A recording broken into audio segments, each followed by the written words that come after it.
और चलिए हम सीधे रुक कर लेते हैं पीलीभीत। हमारी सहयोगी मीनाक्षी इस वक्त हमारे साथ जुड़ गए हैं, जिन्होंने जतिन प्रसाद से भी बातचीत की। मीनाक्षी, समझ पा रही हैं आप आखिरकार क्यों वरुण गांधी का टिकट काटा और जतिन प्रसाद को दे दिया? क्योंकि चर्चा तो ये भी है कि उधर कांग्रेस से ऑफर मिल गया वरुण गांधी को, अगला कदम क्या होगा उनका?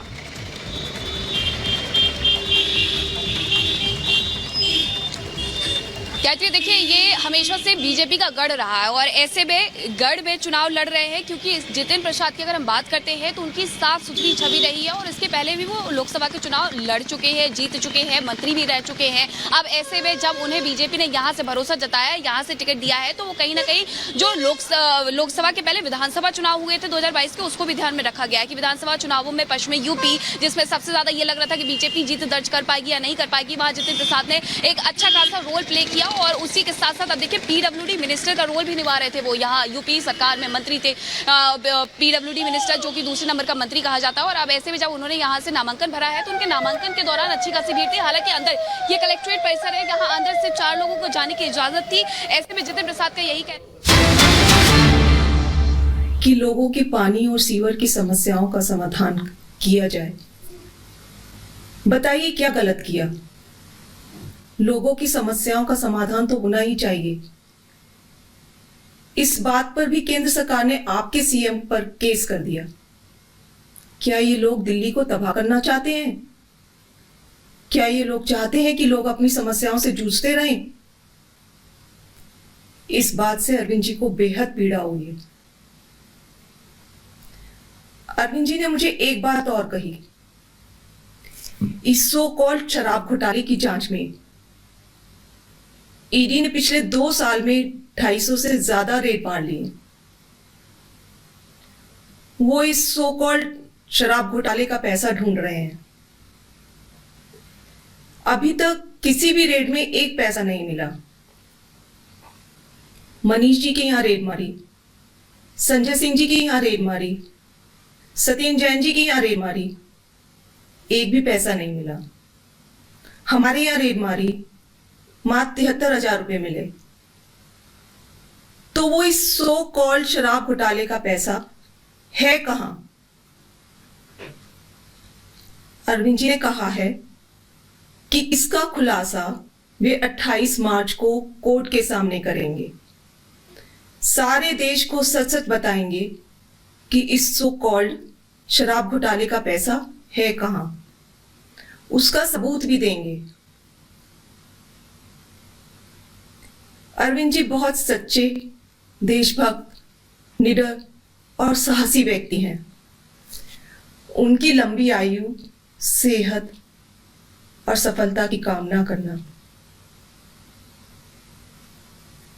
उन्होंने कहा है, मेरा शरीर जेल में है लेकिन आत्मा आप सबके बीच है।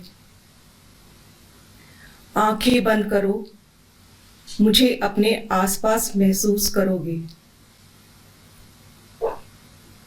जय हिंद।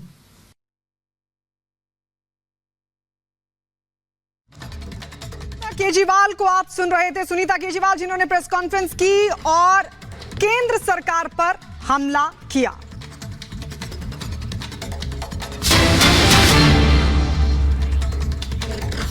और देखिए बड़ी खबर आपको बता रहे, वरुण गांधी के चुनाव लड़ने से जुड़ी, वरुण के चुनाव लड़ने पर बड़ी खबर आ रही है। पीलीभीत से चुनाव नहीं लड़ेंगे वरुण गांधी के जो निजी सचिव है उन्होंने दावा किया कि बड़े नेताओं से चर्चा के बाद यह फैसला लिया गया। तो जो पीलीभीत पर सियासी बादल मंडरा रहे थे कि वरुण गांधी का टिकट वहां से काटा गया, क्या करेंगे वरुण गांधी, इससे जुड़ी बड़ी खबर आ रही है कि वरुण गांधी चुनाव नहीं लड़ेंगे।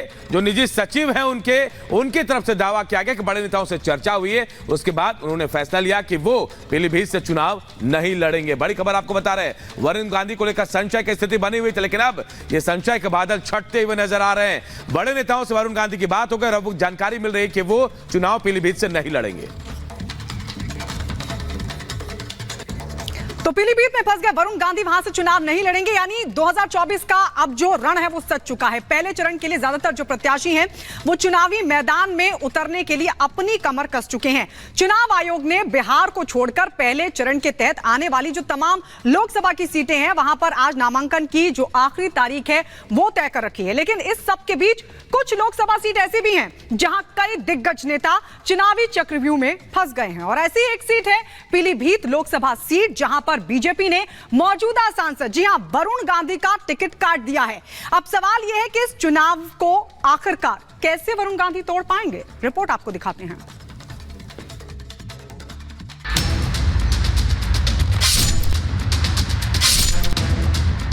पीलीभीत लोकसभा चुनाव पर नामांकन भरने की आज आखिरी तारीख है। बीजेपी ने इस बार पीलीभीत लोकसभा सीट से बीजेपी सांसद वरुण गांधी का टिकट काटकर जितिन प्रसाद को अपना उम्मीदवार बनाया है। बीजेपी के इस फैसले से अब वरुण गांधी के सामने दोराहे की स्थिति है, क्योंकि अगर वो निर्दलीय चुनाव लड़ने का फैसला लेते हैं तो इसका नकारात्मक असर सुल्तानपुर सीट से बीजेपी के टिकट पर चुनाव लड़ रही उनकी मां मेनका गांधी पर होगा, और अगर वो चुप्पी मार जाते हैं तो उनके हाथ से पारंपरिक सीट निकल जाएगी। चुनावी चक्रव्यूह में फंस गए वरुण गांधी। पीलीभीत में नामांकन की आखिरी तारीख, पक्ष विपक्ष की वरुण पर टिकी निगाहें। आज क्या फैसला लेंगे वरुण गांधी? बीजेपी समेत तमाम राजनीतिक दलों की निगाहें भले ही वरुण गांधी के अगले कदम पर टिकी है, लेकिन बेटिकट हो चुके वरुण गांधी ने अब तक अपना पत्ता नहीं खोला। वो खामोश हैं। हालांकि राजनीतिक विश्लेषकों के मुताबिक वरुण गांधी के पास बहुत ज्यादा विकल्प भी मौजूद नहीं है, क्योंकि अब सपा बसपा ने भी पीलीभीत लोकसभा सीट के लिए अपने अपने प्रत्याशियों के नाम की घोषणा कर दी है। पीलीभीत से कौन किसका उम्मीदवार? सपा से भगवत शरण गंगवार, बसपा से अनीस अहमद खान उर्फ फूल बाबू। वहीं पीलीभीत में बीजेपी का खेल खराब करने के लिए कांग्रेस ने जरूर वरुण गांधी की तरफ पासा उछाल दिया है और उन्हें अब पुरानी बातों को भूलकर कांग्रेस में शामिल होने का न्योता दिया। कांग्रेस की तरफ से पार्टी के वरिष्ठ नेता अधीर रंजन चौधरी ने वरुण गांधी की तारीफ करते हुए कहा है कि वरुण गांधी साफ छवि वाले नेता हैं। यदि वो कांग्रेस में शामिल होते हैं तो पीलीभीत से टिकट से इनकार नहीं है। जाहिर तौर पर कांग्रेस का इरादा वरुण के जरिए पीलीभीत में बीजेपी को नुकसान पहुंचाना है, लेकिन इसमें कोई शक नहीं कि राजनीति की हर चाल समझने वाले वरुण कांग्रेस की यह चाल भी खूब समझ रहे होंगे। इसीलिए वरुण का खेमा खामोश है। बहरहाल लोकसभा चुनाव के लिए नामांकन के 4 सेट खरीद कर मंगवाने वाले वरुण गांधी का अगला कदम क्या होगा, ये दोपहर 3 बजे से पहले तय हो जाएगा। फिलहाल हवा का रुख देखते हुए माना जा रहा है कि जिस तरह से वरुण गांधी और बीजेपी दोनों ने एक दूसरे को लेकर चुप्पी साध रखी है, जरूर सब कुछ पहले से तय हो चुका है। Bureau report, Republic Bharat.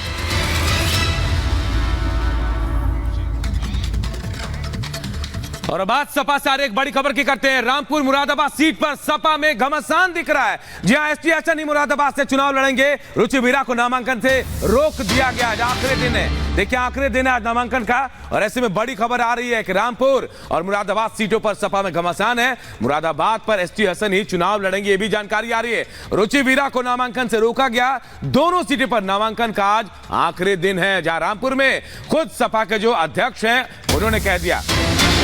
और इस बीच एक और बड़ी खबर आपको बता दें, और बड़ी खबर मिल रही है। बड़ी खबर है कि समाजवादी पार्टी ने रामपुर से मोहिबुल्ला नदवी को प्रत्याशी बना दिया है। चार्टर्ड प्लेन से आया है टिकट, ये बताया जा रहा है आज दोपहर 2 बजे करेंगे नामांकन दाखिल। तो ये बड़ी जानकारी आपको दे दे, समाजवादी पार्टी ने रामपुर से मोहिबुल्ला नदवी को दिया है टिकट। चार्टर्ड प्लेन से आया टिकट, आज दोपहर 2 बजे नामांकन करेंगे दाखिल। हम सीधे रुक कर लेते हैं हमारे सहयोगी अजय हमारे साथ जुड़ रहे हैं। अजय, कौन है नदवी, क्या जानकारी? अचानक ऐसा कहा जा रहा है कि अचानक उनका नाम सामने आ जाता है। वहां के लोग कह रहे थे कि अखिलेश को चुनाव लड़ना चाहिए, नहीं तो बहिष्कार करेंगे। क्या होगा रामपुर में अब? देखिए, रामपुर तो समाजवादी पार्टी के लिए फजीहत की जड़ बनती हुई दिखाई दे रही है। मुरादाबाद, रामपुर पड़ोस के जिले एक दूसरे से लगे हुए, लेकिन फजीहत समाजवादी पार्टी के लिए बनकर आए हैं। एक तरफ आजम खान का गुट है। आजम खान गुट जब अखिलेश यादव जेल में आजम खान से मिलने जाते हैं, आजम खान कहते हैं राष्ट्रीय अध्यक्ष आप लड़िए, अखिलेश यादव आप लड़िए। आजम खान का दबाव अखिलेश यादव पर रहता है, लेकिन अखिलेश यादव एसटी हसन को कहते हैं कि आप जाकर लड़िए, इसीलिए मुरादाबाद से टिकट किसी और को देने की बात होती है। एक तरफ एसटी हसन मुरादाबाद से नामांकन कर रहे हैं, उनको कहा जाता है कि आप रामपुर से नामांकन कीजिए। एसटी हसन इसका विरोध करते हैं और कल शाम को मुरादाबाद में समाजवादी पार्टी के नेताओं की, आजम खां की, हमने देखा जो पुतले जलाते हुए कार्यकर्ताओं को, एसटी हसन के कार्यकर्ताओं ने विरोध प्रदर्शन शुरू कर दिया। खुद जो एसटी हसन है उन्होंने जो एक बयान दिया कि सारी बहनों और तो महिलाओं का सम्मान करते हैं, उन्होंने एक तरीके से सटायर आजम खां के ऊपर किया था। तो बड़ी फजीहत की स्थिति समाजवादी पार्टी में दिख रही है। और जिनको आप बता रहे हैं कि उम्मीदवारी दी गई है, गुट किस गुट से वो आते हैं, ये सब चीजों जानकारी है, उसको अभी देखना है, उसको अभी समझना है कि क्या ये आजम खां के अप्रूवल से, क्योंकि एक तरफ आजम खां का जो गुट है वो ये कह रहा है कि अगर अखिलेश यादव नहीं लड़ेंगे तो हम इस चुनाव का बहिष्कार करेंगे। तो कैसे अखिलेश यादव ने इस स्थिति को संतुलित किया, ये भी समझने वाली बात है। बिल्कुल। और एक सबसे बड़ा सवाल यही है कि क्या होगा सपा में। एक तरफ देखिए आप जहां मुरादाबाद की बात कर रहे हैं, दूसरी तरफ रामपुर की बात कर रहे हैं। ऐसे में जो खबरें आ रही थी कि रामपुर के जो सपा के कार्यकर्ता हैं वो नाराज थे, क्या उनका समर्थन मिल पाएगा? अजय, ऐसा लग रहा है?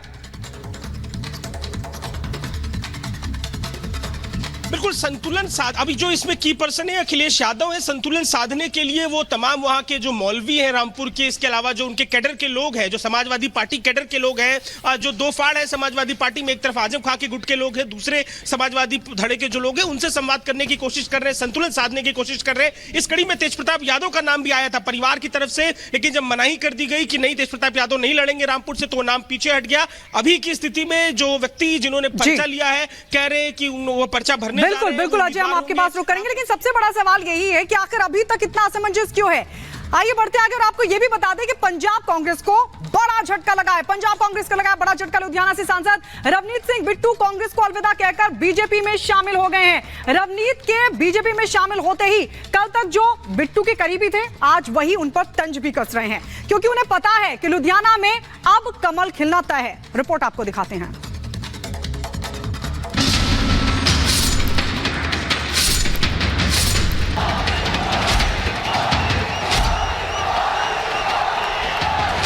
की बार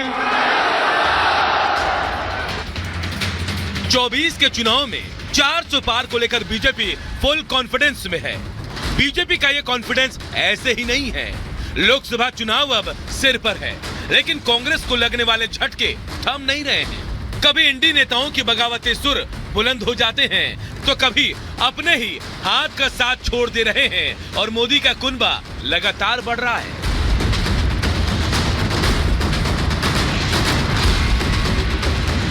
पहले चरण के नॉमिनेशन से ठीक पहले कांग्रेस को पंजाब में एक और बड़ा झटका लगा। रवनीत सिंह बिट्टू ने बीजेपी का दामन थाम लिया, जो एक राजनीतिक परिवार से आते हैं। रवनीत सिंह बिट्टू कांग्रेस से 3 बार सांसद रहे हैं। राहुल गांधी के करीबी माने जाते हैं रवनीत सिंह बिट्टू। रवनीत के दादा बेअंत सिंह राज्य के पूर्व सीएम रहे हैं। खालिस्तानियों ने बम से उड़ा बेअंत सिंह की हत्या कर दी थी। ना मैं किसी पार्टी को गलत ठहरा रहा हूँ ना किसी को, मेरा तो सिर्फ ये है पंजाब क्यों पीछे रहे। हम पंजाब में हमारे को एमपी बना के भेजते हैं, सब कुछ करते हैं, तो लेकिन यहाँ हम अपोजिशन में बैठ जाते हैं आके। तो यही लोगों का मन था भी अगर हम वोट देते हैं आपको, आप पंजाब के लिए कुछ कीजिए, क्योंकि किसानों की समस्याएं हैं, मजदूरों की समस्याएं हैं। कोई आके यहाँ पे ऐसा लोगों के बीच में जो जीते हुए नुमाइंदे हों, वो अगर बात करेंगे प्राइम मिनिस्टर साहब से, एचएम साहब से, एग्रीकल्चर मिनिस्टर साहब से, इंडस्ट्री मिनिस्टर से, तो मसले हल होंगे। रवनीत सिंह बिट्टू सियासत के एक बड़े और मंजे हुए खिलाड़ी माने जाते हैं। बात चाहे 2014 के लोकसभा चुनाव की हो या फिर 2019 के चुनाव की, दोनों बार ही लुधियाना सीट पर रवनीत ने बड़े अंतर से जीत दर्ज की। आप ये देखो कि नेशनल लेवल के ऊपर कांग्रेस का क्या हाल है, कांग्रेस का फ्यूचर क्या है, कांग्रेस के भविष्य में क्या है। तो ये इससे बुरा मैसेज मेरा ख्याल कांग्रेस के लिए नहीं हो सकता। जो 3 लोग गए हैं, मेरी बात याद रखना, कहीं और से कोई पार्टी जीत जाए